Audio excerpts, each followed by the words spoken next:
j'ai le grand plaisir de vous annoncer la publication du journal de trading, Trading Attitude. Mais attention, ce n'est pas un énième journal de trading. On en trouve de nombreux sur Amazon et on peut très bien faire la même chose dans Excel ou un autre logiciel. Non, ce journal de trading va vous présenter un programme de 12 mois pour vous améliorer en trading et résoudre les problèmes que vous rencontrez.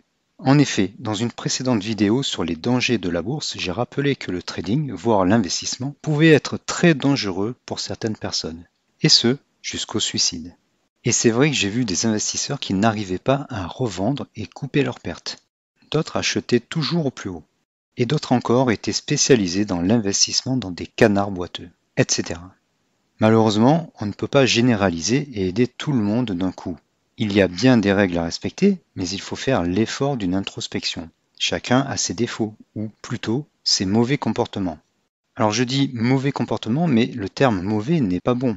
En effet, en PNL, programmation neurolinguistique, on ne parle pas de défauts, mais de comportements non adaptés. Le truc pour s'améliorer et devenir un trader gagnant, c'est de trouver les comportements, habitudes et pratiques qui ne marchent pas et les changer. Car une des croyances, ou si vous préférez, les hypothèses de base de la PNL, c'est que chacun a les possibilités de réussir. Il n'y a pas de mauvais traders, mais juste des traders qui n'ont pas encore trouvé la bonne méthode. Il faut cependant arriver à mettre en place ces bonnes pratiques, celles que les gagnants appliquent sans le savoir.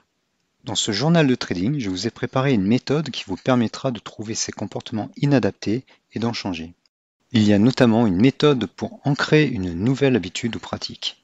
Il vous suffira de la suivre pour adopter de nouvelles bonnes pratiques.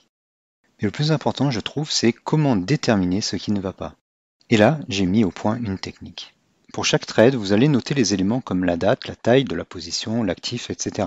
Comme dans tout journal de trading. Mais aussi l'unité de temps principale et le pourcentage du capital utilisé. C'est important pour la règle du 1%, la règle qui vous évite de vous ruiner en bourse.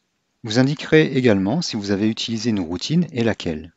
Si vous avez défini et placé un stop loss. Défini, ça veut dire que vous l'avez identifié et que vous revendrez manuellement si jamais les cours descendent en dessous. Placé, ça veut dire que vous allez envoyer un ordre de stop loss qui va automatiquement s'exécuter à ce prix-là. Ensuite, dans quelles conditions vous avez placé l'ordre? Tranquille chez vous ou dans les transports, au travail, etc. Puis, avant, pendant et après le passage d'ordre, vous indiquerez quelles étaient vos émotions, mais aussi vos pensées, quels signaux vous avez utilisés et pour quelles raisons vous achetez. En effet, vous pouvez acheter par crainte de rater une belle occasion, sur les conseils d'un ami ou d'un influenceur, ou à cause de l'analyse fondamentale. Vous pouvez aussi ressentir de la peur à l'idée de vous planter, etc. Pourquoi avant, pendant et après l'ordre? Bien, c'est parce que vous allez pouvoir analyser ce qui vous a poussé à l'action, ce que vous avez ressenti pendant le passage de l'ordre, et après l'ordre, si vous ne clôturez pas la position, vous pourrez analyser des choses vous permettant de savoir pourquoi vous n'arrivez pas à couper vos pertes. Ensuite, vous noterez les défauts constatés, comme le fait que les unités de temps supérieures n'étaient pas en phase avec la tendance de l'unité principale. Il y avait une résistance ou un support, ou un pattern que vous n'aviez pas vu, etc. J'ai aussi inclus la possibilité de cocher si vous avez appliqué une nouvelle pratique, un nouveau comportement, comme par exemple mettre un stop loss. Ça, c'est la partie amélioration continue.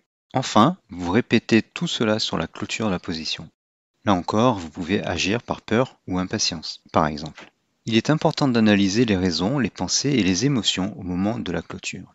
À la fin de chaque transaction, vous pourrez faire un REX, un retour d'expérience sur ce qui a marché ou pas et ce qu'il faudrait améliorer. De cette façon, au fil des mois, vous allez vous améliorer en mettant en place des pratiques nouvelles et plus efficaces. Ces pratiques d'amélioration continue sont utilisées depuis longtemps dans l'industrie et le management pour s'améliorer. Bien sûr, vous pouvez réaliser cela dans un fichier Excel. Tant mieux si cela vous aide. Et si vous voulez aider la chaîne et m'encourager par rapport au temps passé à réaliser cela, vous pouvez vous faire livrer le journal de trading au format papier chez vous. Vous retrouverez le lien pour vous le faire livrer dans la description de cette vidéo. Et j'oubliais, j'ai ajouté à ce journal de trading plusieurs liens vers des dossiers complets qui vous aideront dans votre trading. Et je vous indique aussi comment obtenir gratuitement 4 formations. Alors n'hésitez pas à essayer. Comme on dit, les gagnants ont tous joué. J'espère que ce journal de trading vous aidera. À bientôt.